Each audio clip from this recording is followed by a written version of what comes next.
Okay, welcome to this special episode of LOA Today. This is a new segment that I'm calling the Crypto Skeptic because that's what I am. I'm a crypto skeptic.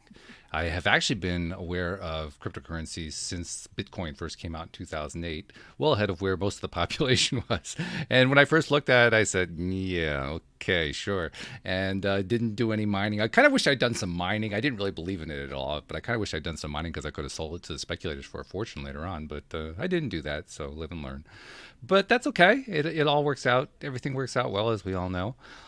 And it's gotten to the point now where the cryptocurrency market as a whole is starting to get some attention with the broader public. And I know listeners of the podcast have some interest in knowing a little bit about it. So I figured let's create this segment, and I'm going to bring on people who are experts in the field in a variety of different ways. And we're going to talk about it. A lot of the people who are going to be coming on, not so much our first guest today, but other people are big advocates of crypto. And so we're going to have kind of a debate format where they're going to say how wonderful it is. I'm going to say, yeah, are you sure about that? And it should be a lot of fun. But today we're going to start off actually a little bit different from what the original plan was, because my guest today is a woman named Ann Casey who has, she's a part of a company that does technical day trading of currencies, not just cryptocurrencies, but all currencies. So what's often called the Forex or foreign exchange market, euros being traded for dollars being traded for Australian dollars, and so on and so forth. And it's one of those things that I think most people have heard of. Very few people have said, well, yeah, I want to go do that because that's like, that's way beyond me. But there's this company that has come along with a way of making it relatively easier for people to get involved.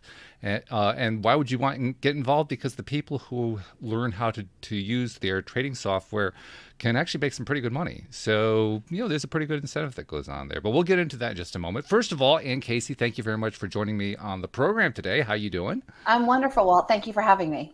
Glad to have you. And we were just comparing notes before we got started here. We got two firsts going on because this is my first doing this particular segment on the program. And this is your first podcast. So welcome to your first podcast. That's Thank exciting. you. Yeah, it is Yeah, exciting. Yeah, it's fun. it is. It's totally fun. And like we were chatting about before we got on the podcast, like, let's give it a try and see where it Yeah. goes. I'm always open to new ideas and new thinking. So I've done a little over 1,700 episodes. This is your first. So we're doing like Wow. 1,704 between the two of us. That's pretty cool. I like that. So, okay, well, let's talk a little bit about this thing that you got involved with a couple of years ago. And I'm going to start before you even talk about what it is. I want to talk about what your story was, why you were even looking at something like this. Mm, Because let's be honest, this is not something that people typically say, yeah, I'm going to be a day trader. right. I'm going to go to school to become a day trader. No, no, this is not a typical career path. So, how did you end up even considering this? Yeah, so not at all thinking that I wanted to become a day trader. And I'll share with you that I'm very much interested and a studier of the law of attraction. And I Oh, just like okay. to keep myself open to different opportunities. And, my eyes are always wide open seeing what's out there. So I started looking in the beginning of 2020, before the pandemic. This is not a pandemic thing, but it was for some people. I started looking for a way to bring in more money on the side of my full time position in sales because at the time I had two daughters in high school and I'm a single mom and I did not have enough money saved up for them for college. I had some money, but I Hmm. have a goal for them to graduate college without having any debt and not having put that debt onto mom. Nice So goal. I like that it's a goal. good Very one, well done. right? Yeah, that's ambitious. I like that. Hmm. So I thought, well, I'm not going to be able to make it happen on my what I make from my sales position. So what else can I do? And I started looking at different things. I was getting kind of serious about looking at franchise opportunities, and I ended up on a mailing list for someone that teaches currency trading. And I Okay. thought, all right, let me check this out. I'm seeing this for a reason. And I went through a trial program and learned about it and got to see if it was a fit for me and loved that. And then I went into an education program and loved that. And I actually left my full time position in May of 2021. And so now I just do two things. I day trade currencies and I represent the education program that I came through. Both of my daughters, the one is in her second year at Kent State, and we're on track to meet my goal. And then my younger one is leaving for school this summer. So I do feel like I'm going to meet that goal of having them graduate debt free. Good for you. Congratulations. That's a big deal. Thank you. Just out of curiosity, you said you did sales. What kind of what field were you in doing the sales? Most recently, I was selling laboratory supplies and equipment. Oh, okay. All right. So the medical field. Yes. Okay. Very good. And when you first looked at this, I want you to kind of go back in your memory, and if you can, what were your initial impressions when you were presented the idea of doing this before you learned much about it at all? What did you think about the idea when you first heard? Well, so I was not really at all familiar with foreign exchange at all. So to me, it was it was a foreign concept, to use that word foreign twice. It was kind of a strange concept, like what are people doing here? And then, of course, as I researched it, if you research foreign exchange at all, you get a lot of skeptics who say that it's risky, and it can be if you don't know what you're doing. Sure. And so I kind of had to balance that out against what I was seeing in the trial program that I was in. And, like I said, I keep my eyes open. I'm, not one to just go into something blindly. But the more I got into it, the more I felt like, oh, this is a real thing. This is a real opportunity for me. Okay. So you got excited, which was a I good did. thing, Yeah. right?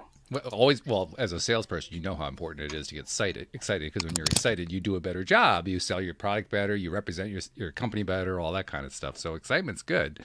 Absolutely. And those of us in law of attraction circles know just how important excitement really is.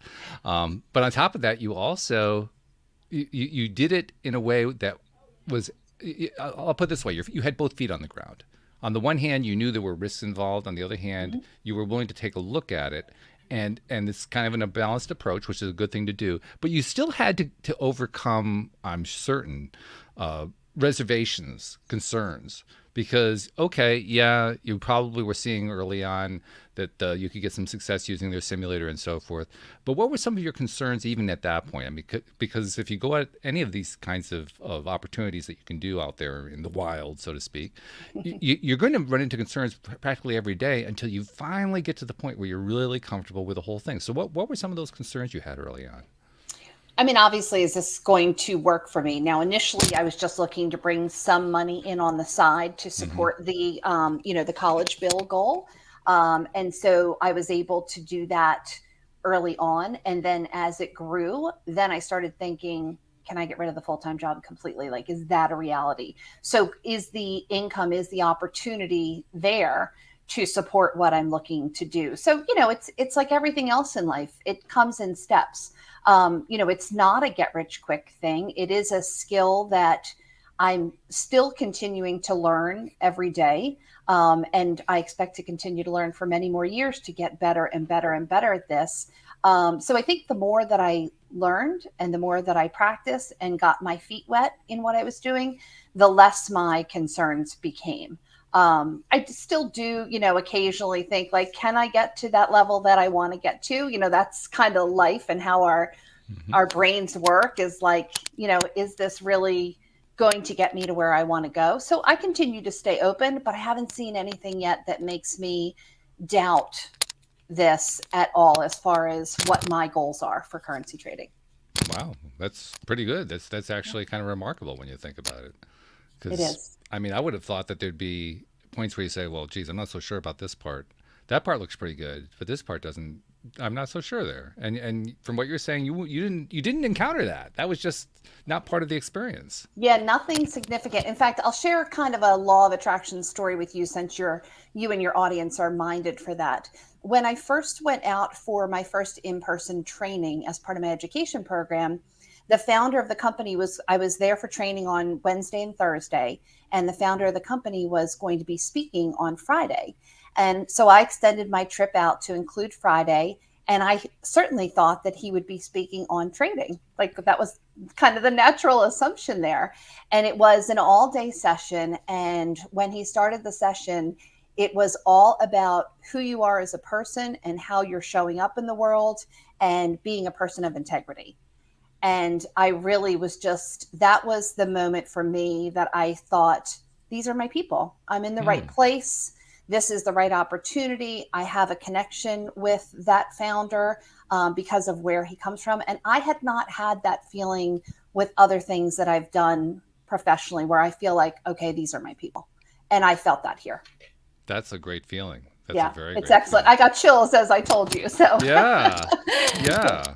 I should say. Well, obviously, what you're really describing there is you've developed a passion in an area that you weren't really expecting to Mhm. develop a passion, Exactly. which is certainly something I can appreciate because I started a podcast with no intention of having a podcast that I was passionate about. I was literally to tell you, my listeners know the story, but to tell you the story, I started this in 2012 because we had a total and complete business collapse from the 2008 financial crisis. I mean, Mhm. literally, both my business and my wife's business got wiped out Oh, wow. with a stroke of a pen. I was servicing small nonprofit organizations. They all went belly up, so my business went away. My wife was doing gardening services. When you're in the financial crisis, nobody wants to hire gardening services. So I mean, the whole thing just like fell apart completely. And then over the next few years, we were just like struggling to survive. And by the time 2012 comes around, we're deep in debt, running out of answers, close to becoming homeless. I mean, the whole thing was just Wow. a train wreck. And I didn't know what the way I tell it is I was so poor. Not only could I not hire a coach, I couldn't buy a book. I mean, it was that desperate. And then I said to myself, well, I have some IT background. I do websites for people, so I could certainly do that part of it. And I knew a lot about how technology worked. So I knew a little bit about podcasting because I was kind of getting popular. I said, well, why don't I try this podcasting thing? And then I could bring on experts who are successful in a variety of different ways. They could teach me about law of attraction. They could teach me all this good stuff, and I could do it for free. And so I did, and it worked. And what I was Wow. surprised by is how much I enjoyed doing it. So here you are, you're walking into doing this foreign exchange thing. You're trying to do it basically to add to your income. And to your surprise, you actually found you liked it. Hmm. That's what I think is being is the parallel story in a sense. You kind of did something for one reason and you found another reason to do it, which is cool. Right. I love when things get like bigger and bigger and bigger, what's going Mm. on behind there. Because you're right. I did start this just for the additional help with the college bills. And then I found that I really liked it. And I found that I was connected to the people at the company. And I now have, bigger goals to help others make changes in their life based on currency trading. I hope to, once I get to a certain level, to be able to offer some scholarship opportunities for other single moms to be able to Oh come and wow, learn this. that would So be it's great. it's a snowball in a really great direction for me. Yeah, very cool. I like that. Now, of course, this segment that we're adding to the show is about cryptocurrency. We haven't touched on that yet. The tie-in here is that part of what you do is you also trade cryptocurrency on a Mhm. day trading basis, Correct. which is a little different from what the premise of the show is. The premise of the show is really about how viable is cryptocurrency in the long run? Does it become a global currency that everybody starts using on a regular basis? Which one do they start using on and on like that? Hmm. And I know as a day trader, that's not really a concern because when you're a day trader, you don't really care a whole lot about the thing that you're trading, which is kind of an odd thing. What you care about is what kind of pricing is it doing that day. You get out and you're done. Hmm. Exactly. Yeah. I mean, it doesn't, we're not buying and holding crypto. And I'm not saying that's a good idea or a bad idea. It's just not what we're doing, because we're just trading the movements. So when it's on an upswing, then we're buying and making money as it's going up. And when it's on a downswing, then we're selling, because everything we do is in pairs. So we're able to sell when something's on the downswing and make money that way also. So yeah, for us, it's not a question of, your bigger questions are like, is this the currency of the future? And if Yeah, so, which one is it? right. We're not really concerned with that at all, because I may have a trade that closes. Crypto runs a little bit longer than most of the things I do, but I could have a trade that closes in a couple hours. So to me, it doesn't matter where is it going to be in 5 years, because I'm just looking to make some money today. Yeah, you're kind of agnostic on what the thing is. It's more like Right. what are other people doing with it? Okay, I'll go based on that. Right. Exactly. Exactly. Which is one of the odd things about being a day trader. The other thing that's really interesting to me in the age of computerization, it's pretty well known that the major brokerage houses and so forth have all the advantage because they got these super programs that are running everything. Mhm. They got automatic trading going on, and so I'll tell you, I honestly believe that day trading was kind of on the way out because of that. But you're making me rethink it. You and the organization you're part of, because apparently you got a lot of people who are still making some pretty good money, actually very good money, Mhm. through day trading. So I guess it's not dead yet. It's not dead at all, at least not at our company. Yeah, I don't know overall. I can't speak to are more people, doing it or less. But we have plenty of people that are coming in and seeing what it's all about, using our proprietary indicators to see, if they can be successful as currency traders. You talk about what the big brokerage firms have in their power. I've I can't argue like our indicators are better than, equal to, less than their indicators, but I can tell you that there's not this sense of like, this is mine and I'm not going to share it with anybody. The founders of the company, there was a gentleman 20 years ago who wrote the indicators for his own purposes. His son, who didn't have to do this, turned it into an education program so that other people could use the indicators so that they too could be, economically stable. So there's not that sense of like, I'm not going to share this big secret with anybody. It's like, come on in and, see if you can use this to make money. I'm also curious to know just how good the indicators are, and Mhm. it's always hard to quantify something like that. It But is. I'll just kind of throw like a broad question out to you, like as you're doing your trading on a regular basis, how often do you get it right? How often do you win compared to how often you lose? My win percentage is about 85%. And That's pretty good. it's pretty good. I can do better, which is why I say like I continue to learn, I continue to hone my skills because we do have traders that are trading in the 90 percentile range. There's a gentleman at the office who his win percentage is 97% Wow. using the proprietary indicators. Most of the time, when our traders have a lower win percentage, it's because of the trader. And the challenge around trading is we're human beings and we have emotions, and the emotions can make you make decisions that aren't in the best interest of your trading. And so I always tell people the more robotic you can be, the better you're going to be as a trader. And that's a challenge that I face myself. I'm still quite emotional about my trade. So that's knowledge that, the tools work. It's how does the operator work? And so that's what, we get to work on as traders to get that in check. It's an interesting problem too, because especially here on this program, we talk a lot about the importance of connecting to your emotions and Mhm. how we live in a society that often dissociates us from our emotions, and it creates issues. It creates all kinds of problems for people. So here we are talking about something where the goal is actually to not be emotional about something that's important to us, and Right. I'll tell you honestly, that creates a little bit of conflict in my mind. Like, is that really a good idea to do something like that? But what's your take on that? I get your point because I don't think, on a whole that we should disassociate from our emotions because there's a lot of intelligence there. I mean, Mm, that's the guidance system for being, a human being. right. But of course, there are times where you need to keep your emotions in check, be in control. Hmm. Uh, it's just something that parenting is coming to mind. So I don't. Do you have kids, Walt? I don't know We if you. don't know. Not with these Okay. nine. Yeah.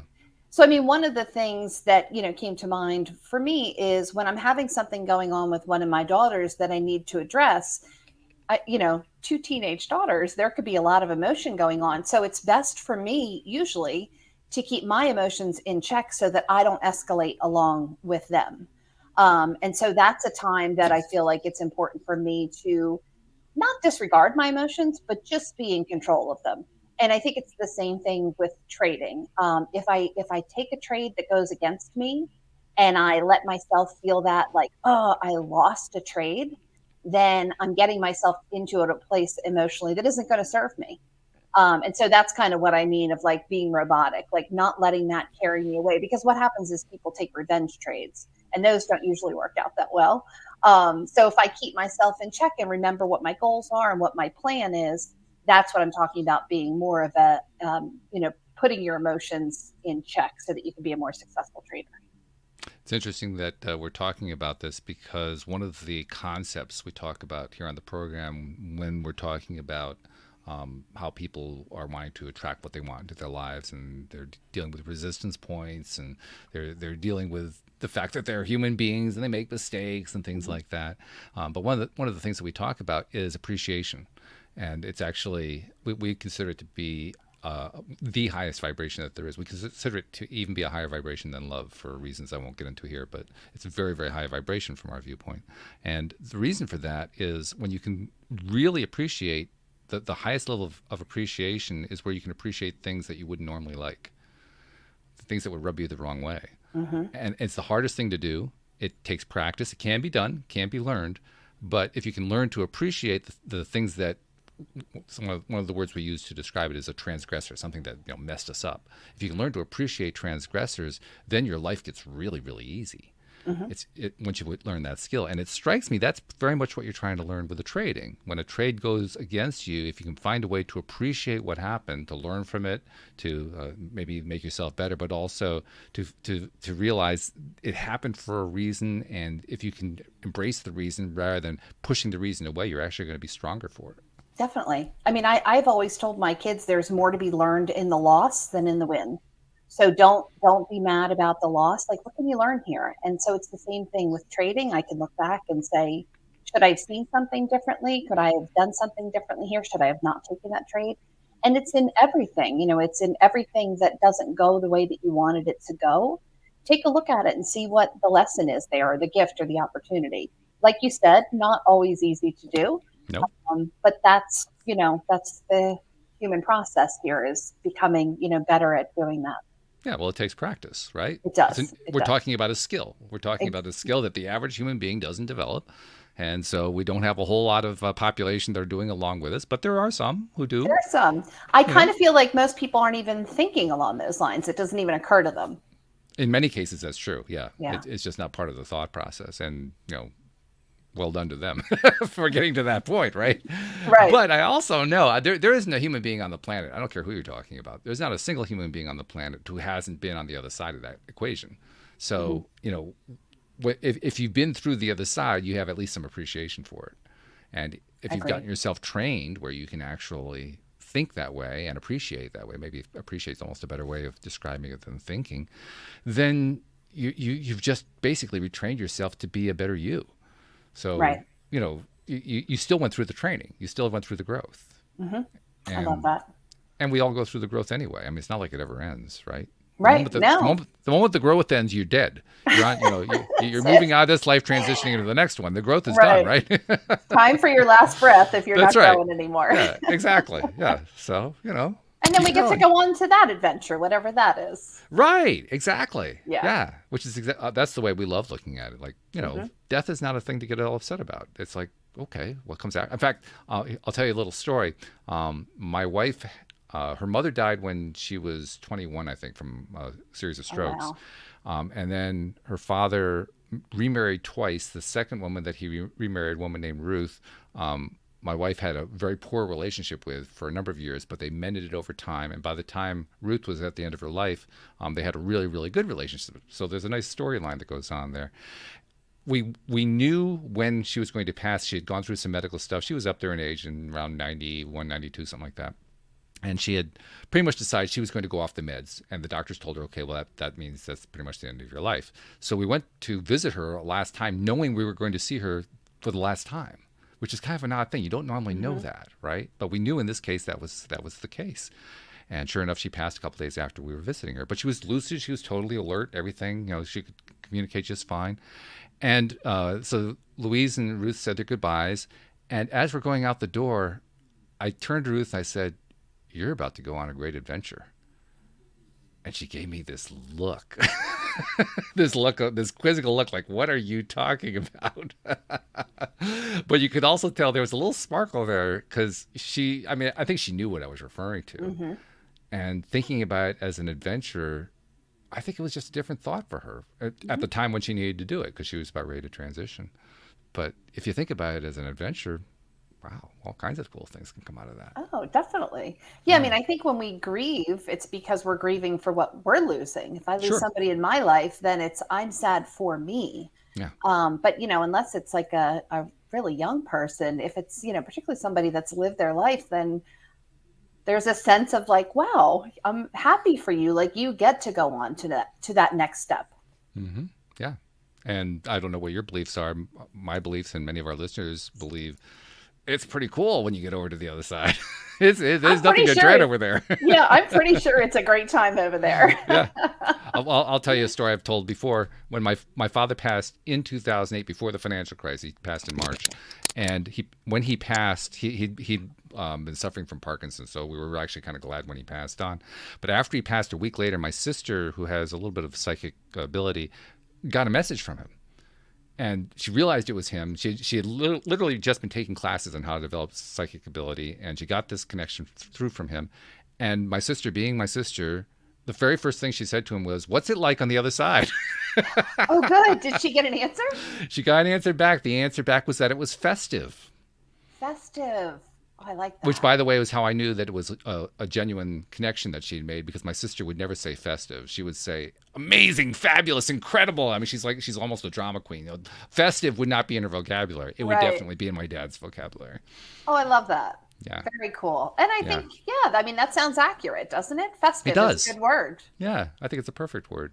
That is a So perfect word. yeah, so we get all these little feeders of information that come to us through a variety of channels, and that's one of them.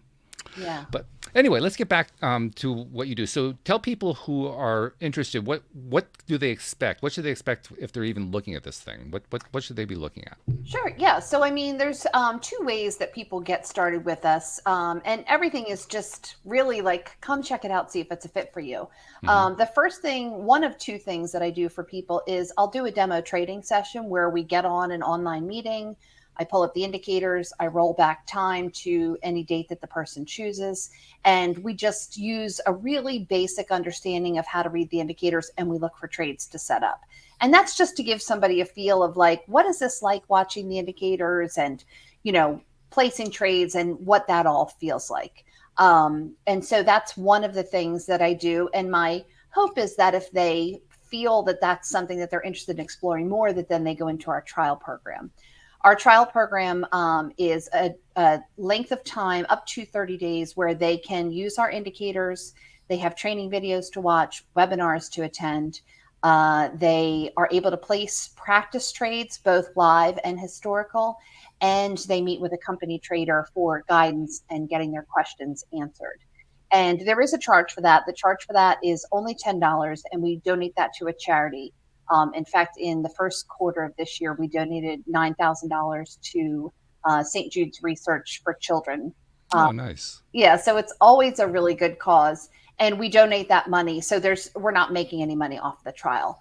Our goal for the trial is, because we are an education program, obviously there's an investment to come in and learn how to be a currency trader. But this way, with the trial, people can come in and see what it's like to be a currency trader, take live trades, see how that feels, see if they like it, and if it's a fit for their financial goals, if it's going to accomplish what they're looking to do. And they can do that for up to 30 days so that before they have to make a financial decision about going into education, they can really, you know, test it out. It's kind of like taking the car you're thinking about driving. You can drive it for 30 days to make sure that you really like it before you actually purchase it. And then let's assume, for the sake of discussion, that you decide that you like the Ferrari and you want to buy it. So you buy the Ferrari. Then, well, first of all, what does the Ferrari cost? And you know, what's your ongoing commitment? And what should you expect at that point? Yeah, so we have probably too much to discuss about in this time frame what our education programs consist of. So I'll kind of just give an overview. Sure. There's 7 different programs. 3 of them are video coursework and webinars. And those are, and I'm going to have to look at my cheat sheet here for pricing. Those start at $2,700 and go up to $4,900. And then beyond that, the next 4 programs, those start at $9,000 and go up to $26,000. And they include one-to-one coaching, and that's via online training. They also include, 2 of them include some in-person training. Those include company-funded accounts up to $100,000 where you trade on and you keep a percentage of the profits, anywhere from $50,000 to $80,000. Some of them include in-person training in our offices in Utah, which we pay to fly people out there and put them up. So there's a lot of different options there. And that's also why I like the fact that we have the trial program, because you can't really decide what's right for you until you really get in and get a feel for things. And so I talk it through with people. Some people, it may be a good fit for them to go into video coursework. And if that's what's right for them, then I'm happy to support them in that. And then there are other people that need the one-to-one coaching. That's going to be a better fit for them, or that see the value in having a company funded account. That's going to be a better fit for them. So I help people navigate which path forward is going to be best for them. And anytime, of course, that we hear numbers like that, the first reaction is, oh my God, that's a lot of money. Right. Hopefully I'm going to make some money to cover that. Right. Yeah, you hear $26,000 and it's like, oh my gosh. Yeah. But I wasn't planning to take a mortgage out on the house. What's going on here? I hear you. I felt the same thing when I did it. I mean, I was like, wow, that's a pretty decent chunk of money there. But we have traders that are making really significant income from this. So of course I can't make any representation of, oh, if you do this, you will make this amount of money. But let's just say, for example, you can fairly easily make $1,000 a week, which we have plenty of traders that are making that. Is a $26,000 investment really that expensive if you're looking at making $1,000 a week? And when I say how much you're making, remember, this is not a full-time position. Our traders work for maybe 5 to 8 hours a week in combination between trading and going on to webinars. So it's a small time investment for a significant income potential. That's really the way I encourage people to think about it is, yeah, but what can you do with it? What is it going to equal to you when you come out of the coaching program? And when we hear the different coaching amounts, depending on what the needs of the person are, I'm sure a lot of people are thinking first, well, I'd rather take the video course. That's the cheaper one. Mm-hmm. But who is that really appropriate for?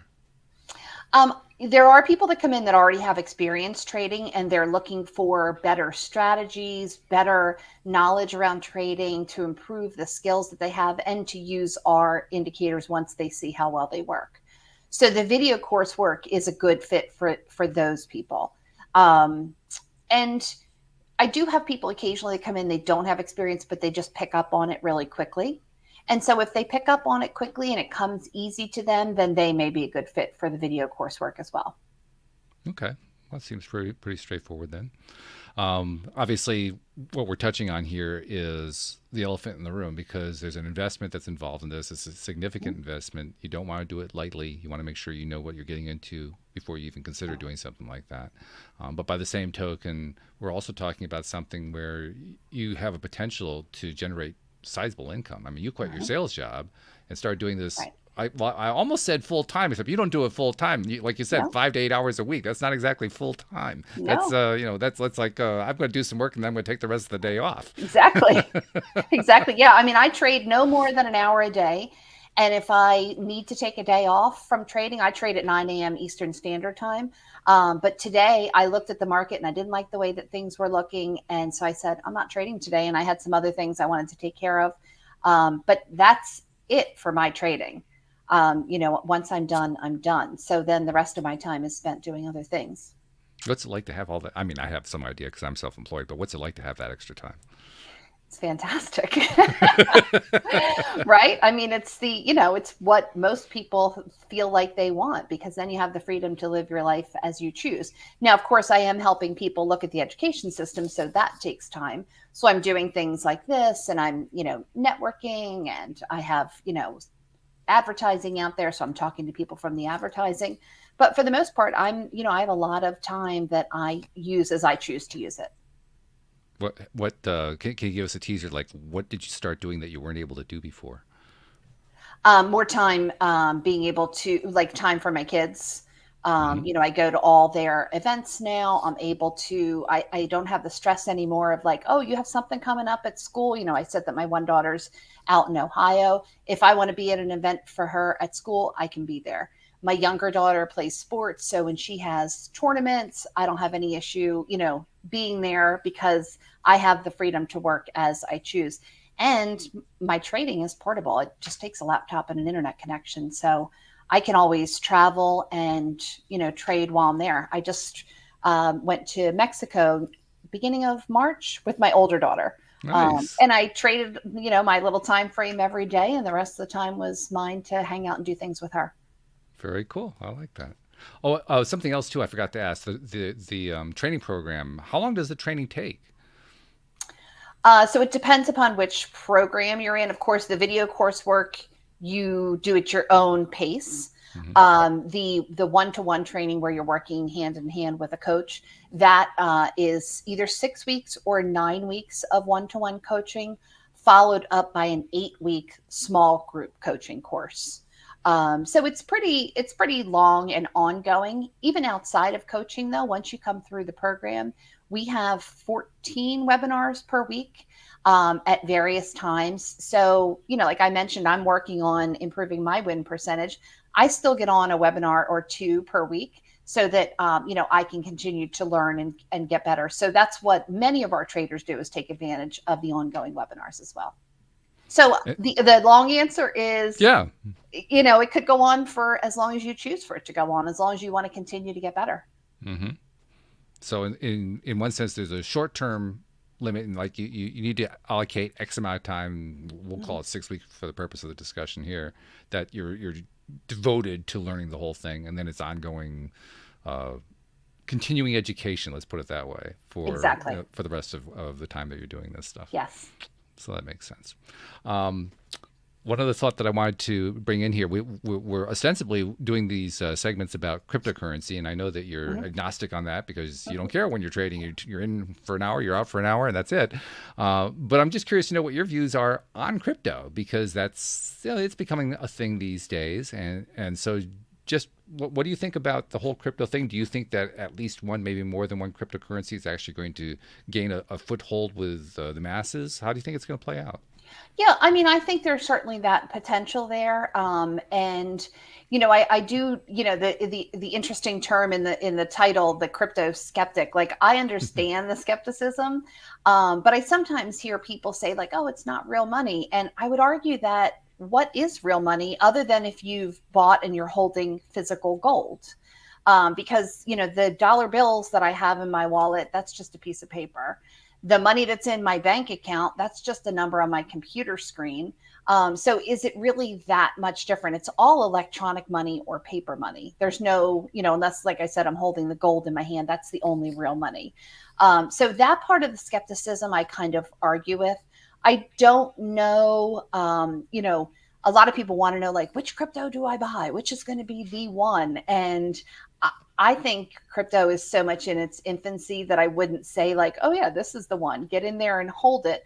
I think the big name ones, Ethereum and Litecoin and Bitcoin, those are probably safe buys. Maybe not right now because they're all declining, and we can't quite tell yet when that decline is going to turn. But it's not going to be in the next week or so, from what I'm seeing. But are they safe buys? Sure. I think they're safe buys once things kind of settle down with where the pricing is at. But I wouldn't bet the farm on it. Some people want to come in and hit a home run with crypto, but if all you have to invest is if all you have is $10,000, I wouldn't put all of it in crypto if that's all you have to invest. So I think, just like anything else, be smart, be balanced in your approach. You shouldn't be going all in on anything anyway. So a percentage of your holdings into crypto once the pricing settles down, I think is a reasonable bet, as long as you're going into one of those, the big ones, the big names. Okay. I'll tell you what some of my reservations are about crypto. Sure. Probably my biggest one. Well, I don't know if I can call it the biggest one. I have a lot of big ones, but I'd love to hear them. I'll name one of them. One of them is there are over 5,000 cryptocurrencies. There is no way that 5,000 cryptocurrencies all become publicly accepted on a regular basis currencies. It's just not going to happen. Agreed. Maybe 3 or 4, possibly as many as 10. 5,000, forget it. Which means, and there's over $1 trillion invested currently in cryptocurrencies of so-called real money. There are people who are in the crypto world who would say, well, it's fake money, it's all fiat, but that's another discussion. But for what most people consider real money, it's real money, and it's significant. And there are going to be a lot of people who are going to lose shirts on that because they got money invested in currencies that aren't actually going to pan out. So I think that's a really big concern right there. But there are also technical reasons why I'm concerned about a number of them. Bitcoin, I'm really concerned about. I've been concerned about that one from the beginning, and a lot of my concerns are already playing out. I won't name them all right here because I'll save them for future episodes. Okay. But one of them is there are physical limits as to how many transactions can be conducted at any given moment in time in Bitcoin. I think the current limit, they're projecting like 5 to 7 transactions a minute. Visa and MasterCard, they do 3,500 to 4,000 transactions a minute. How on earth does Bitcoin ever, in their wildest imaginations, how do they ever compete with that if they can't possibly do enough transactions in a minute? They just physically can't do it. And when I ask myself the question you asked, well, what is a currency? It's not the paper in your pocket. That's true. The biggest thing that we've learned, I think, that since the 2008 financial crisis, and actually before that, is that a currency is a currency because people believe it's a currency. So how are people going to believe in a currency that can't conduct enough transactions? And the answer in my mind is they can't. I don't see any way to make that happen. So I think Bitcoin is actually doomed. There are going to be a lot of people who are going to say, oh, you're crazy. But I really don't believe Bitcoin is going to be the one. I think it's actually got some serious problems. And there are a number of others that have the same kind of issue there. And that's just one issue. So that'll give listeners a teaser as to some of the things I'm going to be talking about going forward as we bring more and more guests on. But, first of all, legit concerns for sure. Yeah. I think we should be looking at this stuff, with a real eye, like what's going on here? What's actually happening? Forget the hype. What's really going on here? Right. Got to go into everything eyes wide open and be open to information and new ideas and exploring. And I totally agree with that. So anyway, we'll get into that more. But I got to thank you for telling us about this program. Tell who is the company again? We didn't even name who the company is. Who is the company? So the company is Currency Trade System. If anybody's interested in connecting with us, we're on social media. The website is currencytradesystem.com. And I'm on social media as well. Ian Casey, feel free to look me up and I'd be happy to connect with anybody that wants more information. And I actually have already signed up for the demo program to learn more about it. I haven't dived in. I usually do a deep dive when I do these, and the business that I'm in, my wife started this business a number of years ago. It's the gardening business. We got that restarted after everything crashed and everything started coming back. We restarted and actually became successful. But she's pretty much retired from it. I still run it. I'm almost done with it, to be honest. Like we both want to be done with it. So that's why I look at things like this. And I've signed up. I'm looking at it. The jury's still out for me. I mean, I haven't looked at it deeply enough, but I can assure listeners I will be letting you know what it is I think as I get deeper and deeper into this. Because that's what I always do with all these things I look at anyway. I tell you guys what the real truth is, what I think about it. And I'll be doing the same thing. I love that. Yeah. Well, you got to be real, right? Yeah, definitely. Got to be real. Absolutely. Well, I'll tell you what I can be real about here. I'm really glad that you came on the program. So thank you very much for taking the time. This has been fun, very enjoyable. And I have a call scheduled with you tomorrow for my little demo thing. So I'll be getting to know you a little bit more there. Yes. But we'll spend the next couple of weeks exploring it and seeing, what you think about it. And I'm totally open. I'm excited to hear your input and your kind of viewpoint on what we're doing. So I think it'll be a good couple of weeks for us. Sounds good. Well, thank you again for being on the program. Thank you, listeners everywhere. And we'll see you all next time here on LOA Today. Goodbye, everybody. Bye. Thank you.